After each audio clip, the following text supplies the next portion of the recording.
पंडित राज जगन्नाथ जी लिखते हैं, स्वभाव स्वच्छानां सहज शिशिराणाम् अपारस्ते मातर जयति महिमा कोऽपि जगति मुदायं गायन्ति द्युतलमनवद्यद्यतिवृत समासाद्याद्यापि स्फुटपुलकसान्द्रा सगरजाः।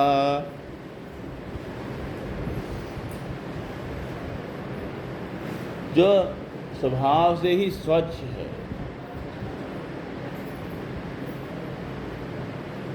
गंगा जी का जल जो है वास्तव में निर्मल है। ऐसी भयंकर गर्मी अभी पड़ रही थी, इसमें भी कोई डुबकी गंगा जी में लगा रहा था तो अंदर ठंडा ही पानी मिल रहा था, बाहर गर्म पानी मिल रहा, अंदर जाने पर ठंडा पानी।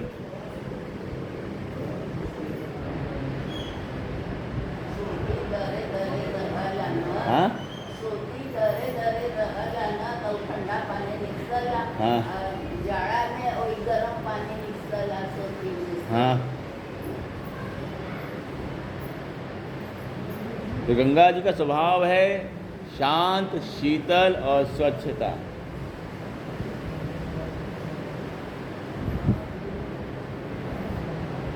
और जितनी विशाल माता गंगा की धारा है, उतनी विशाल तो संसार में कोई नदी नहीं है।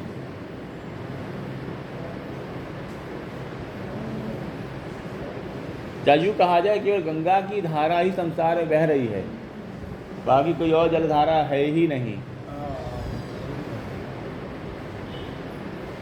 कोई ऋषि भगवान शंकर को प्रसन्न करके गंगा माता को लेकर के विदेश चले गए, वहाँ गंगा की धारा बहा दी, और वो उस विदेश में जाकर वो नदी गंगा माता के नाम के बदले किसी और नाम से प्रसिद्ध हो गई।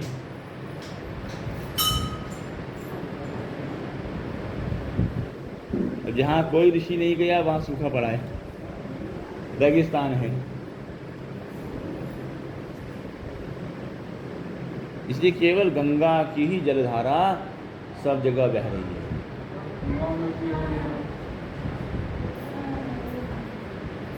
सहज शिशिराणामयमपामपारस्ते मातर जयति महिमा कोऽपि जगति। माता की महिमा के समान तो संसार में किसी और की महिमा है ही नहीं। गंगा की समान किसी और की महिमा हो भी जा सकती है। जीते जी भी गंगा जल चाहिए और मरते वक्त भी गंगा जल चाहिए। जो गंगा का रहस्य समझते हैं, चाहे वो भारतीय हो या विदेशी हो, वो गंगा जी के सेवन में लगे रहते हैं। सुनने में आता रहता है फलाने विदेशी उधर से आकर के हरिद्वार में बस गए, काशी बस गए। क्यों बस गए? गंगा में स्नान करना और विश्वनाथ का दर्शन करना, यही भाग गया।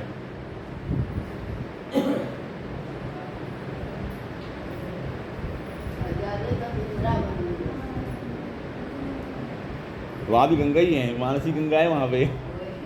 भगवान श्री कृष्ण की मन से संकल्प से प्रकट हो गई थी, ये मानसी गंगा है। यमुना भी गंगा ही है।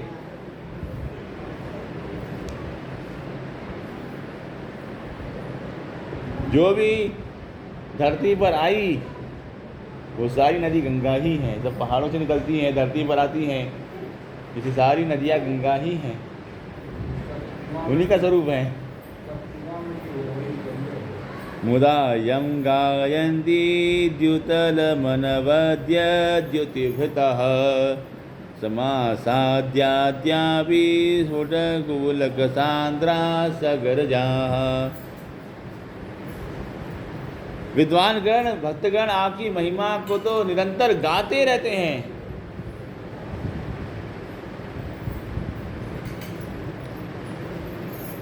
मात्र भस्म पड़ी थी सगर आश्रम पे,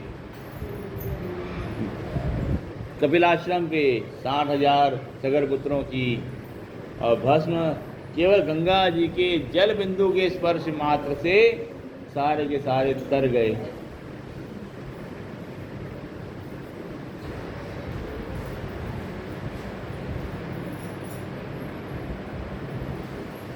कृतक्षुद्राघौघानथ झटिति सन्तप्तमनसः समुद्धर्तुं सन्ति त्रिभुवनतले तीर्थनिवहाः अभिप्रायश्चित्तप्रसरणपथातीतचलितान् नरानूरीकर्तुं त्वमिव जनने त्वां विजयसे। पंडितराज कहते माता, संसार में तुम क्यों विद्यमान हो? हर किसी के होने का कोई ना कोई उद्देश्य होता है, निरर्थक कोई नहीं है। हम भले ही अपने उद्देश्य को समझ पाए नहीं समझ पाए, परंतु हमारे होने का एक उद्देश्य है, कारण है। जैसे खेती उत्पन्न होती है, बढ़ती है, कोई नहीं काटे तो अपने आप खराब भी हो जाती है, तो उसके होने का एक उद्देश्य था। खेती करी गई, किसान ने खेत में बीज बोए, उसका एक उद्देश्य है कि खेती बड़ी होगी, इसमें से जो धान निकलेगी, धान को हम बेचेंगे, लोगों का पेट भरेगा, हमारा घर चलेगा। तो खेती के होने का उद्देश्य या मनुष्य के होने का उद्देश्य नहीं रहेगा।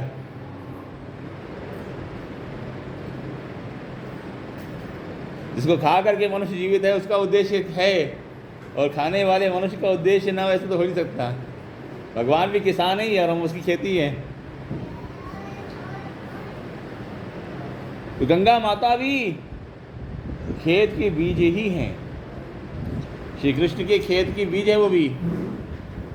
उनका उद्देश्य क्या है? कहा कि नरा नूरी कर दूं, संसार को तारने के लिए आप यहाँ बैठी हुई हो।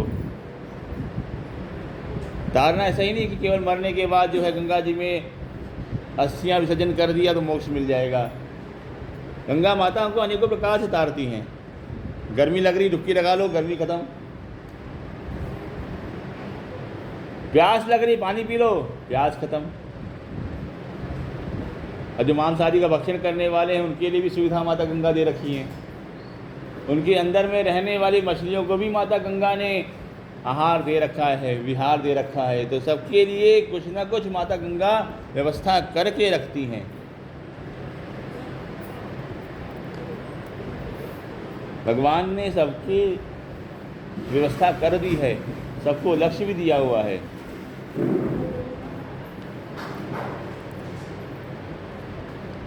तो माता गंगा के होने का यही उद्देश्य है, प्राणी मात्र को तारना, उनकी समस्याओं से, उनके संकटों से, उनके दुर्व्यवहार से।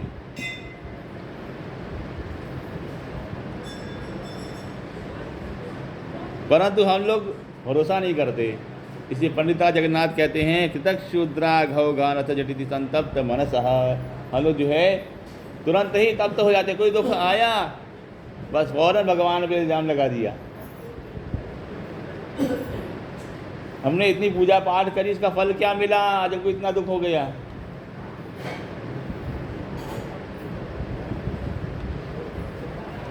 अभी कितने लोग कह रहे होंगे कल जो है जम्मू कश्मीर में माता वैष्णो देवी के दर्शन के लिए जा रहे, बस के ऊपर आतंकवादी हमला हो गया, लोग मर गए। तो कितना लोग कहेंगे कि देखो वहाँ वैष्णो देवी जा रहे थे, देवी ने बचाया नहीं, मार दिया। कुछ बचे भी हैं, उनको किसने बचाया? सब तो मरे नहीं, कुछ मरे। जो मरे उनका भी कल्याण हुआ, जो बचे उनका भी कल्याण हुआ। जो मरे तो किसके पास जा रहे थे? देवी के पास जा रहे थे। जन्म के बंधन से वे भी मुक्त हुए। जो बचे अभी उनका कुछ कार्य बाकी है, वो कार्य करने के बाद वो भी वहीं चले जाएंगे। जिसका कार्य पूरा हो गया भगवान ने उसको बुला लिया अपने पास में। उसका छोटी अवस्था में ही पूरा हो गया तो छोटी अवस्था में चला गया। इसका बड़ी अवस्था में कार्य पूरा हुआ, बड़ी अवस्था में जाएगा। बस जाएंगे सभी। माता गंगा के 8 पुत्र हुए, 7 का जीवन पैदा होते ही समाप्त हो गया। उनके जीवन का उद्देश्य ही केवल इतना था कि पैदा होते ही मरना है। 8वें के जीवन का उद्देश्य ज़्यादा था, इसलिए भीष्म पितामह ज़्यादा समय तक जिए। कहा जाता है कि करीबन 200 वर्षों तक भीष्म पितामह जीवित थे। तो उनके जीवन का उद्देश्य था हस्तिनापुर की सेवा करना। उन्होंने कार्य किया, जब कार्य पूरा हो गया, देखा कि अब धर्म की संस्थापना हो गई है, युधिष्ठिर अब राजा बन गए हैं, अब देह त्याग देना चाहिए, उन्होंने देह त्याग दिया। कितना कुछ सहा इसके लिए, जीवन भर तिरस्कार ही सहते रहे। विवाह की उम्र में ब्रह्मचारी हो गए, राजकुमार बनने जो युवराज बनने जा रहे थे, उनका अभिषेक हो गया युवराज पद पे कि अब अगले राजा यही बनेंगे, केवल सेवक बन के रह गए। वो भी उनकी बात सुननी पड़ती जो उनके आगे कुछ नहीं थे। न धृतराष्ट्र उनके आगे कुछ, उनके सामर्थ्य क्या कि धृतराष्ट्र नहीं टिक सकता था, दुर्योधन नहीं टिक सकता था, शत्रुघ्न तक टिक नहीं सकता था, और उनकी बात सुननी पड़ती थी, क्योंकि शपथ ली है आजीवन राजा की सेवा करेंगे। तो कितना कुछ सहा अपने वचन के लिए, बाणों की शैया तक लेट गए। धर्म की संस्थापना का उनका वचन था, तो अर्जुन को बता भी दिया कि हमारी मृत्यु कैसे होगी।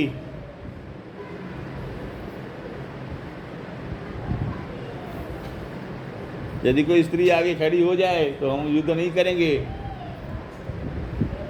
तो शिखंडी को आगे खड़ा कर दिया, अर्जुन के रथ के आगे शिखंडी खड़ा हो गया, तो भीष्म पितामह ने अस्त्र छोड़ दिया कि स्त्री है, इसके ऊपर हम अस्त्र नहीं चलाएंगे। धर्म संस्थापना देखी, प्राण त्याग दिया, जीवन का उद्देश्य सफल हो गया। अभी प्रायश्चित प्रसरण पथातीत चरितान। तो इस प्रकार से जो अपने जीवन को सफल बनाने में तत्पर रहते हैं, हे माता गंगा आप उनकी सदा सहायता करती हैं। निधानम धर्माणाम किमपि च विधानम नवमुदाम धानम दीधानाम अमल परिधानम द्विजगतः समाधानम बुद्धिरथ खलु तिरोधानमधियाम श्रियामाधानम नः परिहरतु तापम तव वपुः।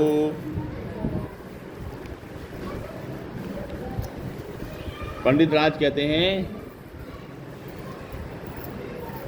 हे माता, हमने अपने जीवन में जो कुछ भी पाप किया हो, आपका यह जल हमारे पाप को शांत करे। पर हरत पापम तव वपुः। हमारा पाप रूपी जो ताप है वह आपका जल शांत करे और हमको अमृत दे।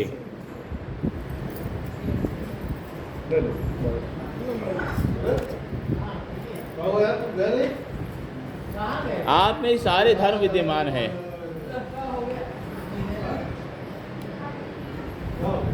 सारे तीर्थ गंगा में ही वास करते हैं।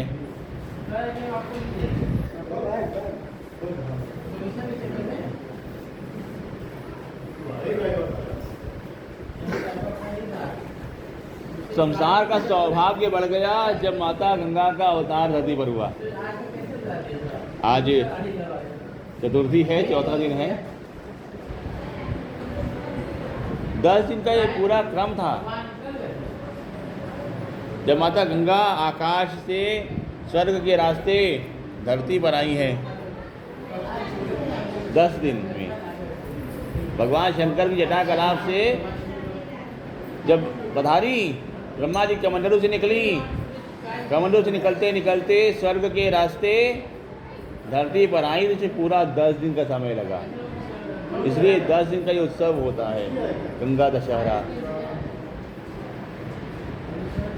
और 10वीं वाले दिन धरती पर गंगोत्री पे माता गंगा का आगमन हुआ। भगवान शंकर ने बीच में बांध लिया कि हम नहीं छोड़ेंगे गंगा जी को।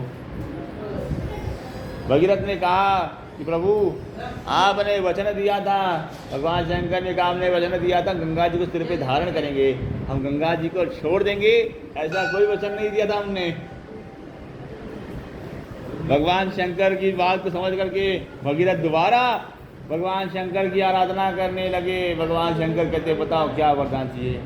कहा कि प्रभु थोड़ा हमारे लिए भी छोड़ दो। सारा का सारा आप ही रखोगे तो हमारे उद्देश्य क्या रह जाएगा, हम कैसे कार्य हमारा सफल होगा।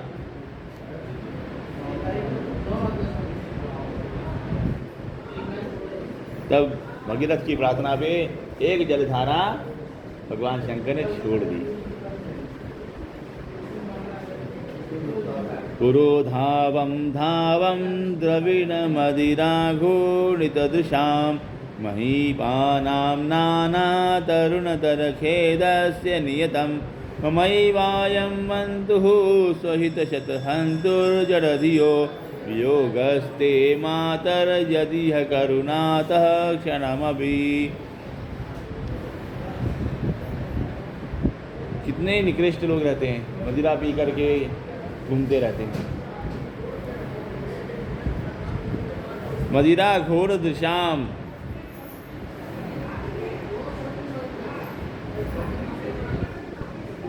यहाँ तो पंडितराज कहते हैं कि कभी मैंने भी ऐसे लोगों का संग किया था जब शाहजहां के यहाँ मंत्री थे।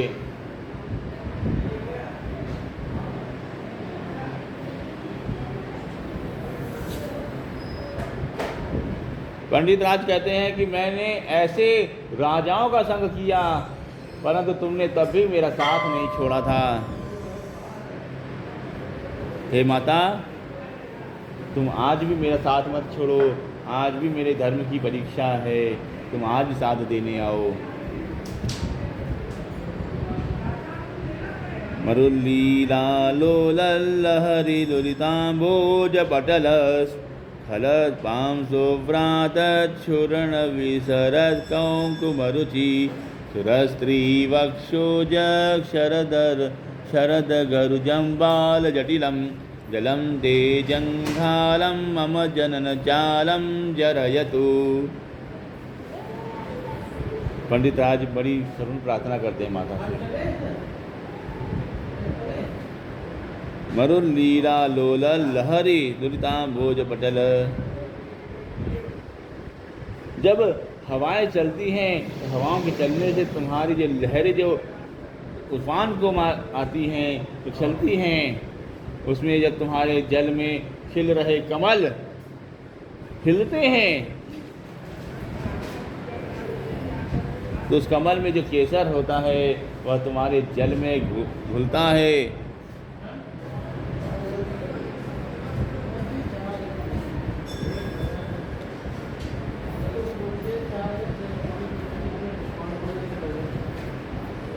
देवांगनाओं के वक्षस्थल में धुलकर बहते हुए सुगंधित अगरू के कीचड़ से घनीभूत एवं तीव्र गति से बहने वाला तुम्हारा दिव्य जल मेरे जन्म जन्मांतर के बंधनों को नष्ट कर दे। एक तो माता तुम्हारे जल में कमल खिला, हवा चलने पर कमल के पत्ते बिखर गए, उससे तुम्हारे जल में कुछ पीला कुछ लाल बना गया। फिर जब तुम्हारे जल में स्नान करने की अप्सराएं आई, देव कन्याएं आई, तो उनके जो हृदय पे, उनके वक्ष पे जो केसर कुमकुम लगा था वह भी तुम्हारे जल में घुल गया। इससे तुम्हारा जल जो पहले भी अमृत था वह और सुरम्य हो गया, दिखने में भी सुंदर और स्वाद में भी सुंदर लगने लगा, अच्छा लगने लगा माता। तो आपका ये जल है, ये मेरे जन्म जन्मांतर के बंधनों को खोल दे। इस प्रकार से पंडित राज माता गंगा से प्रार्थना करते हैं। अब आगे और जो प्रार्थना हुई है वह कल क्रम में होगी।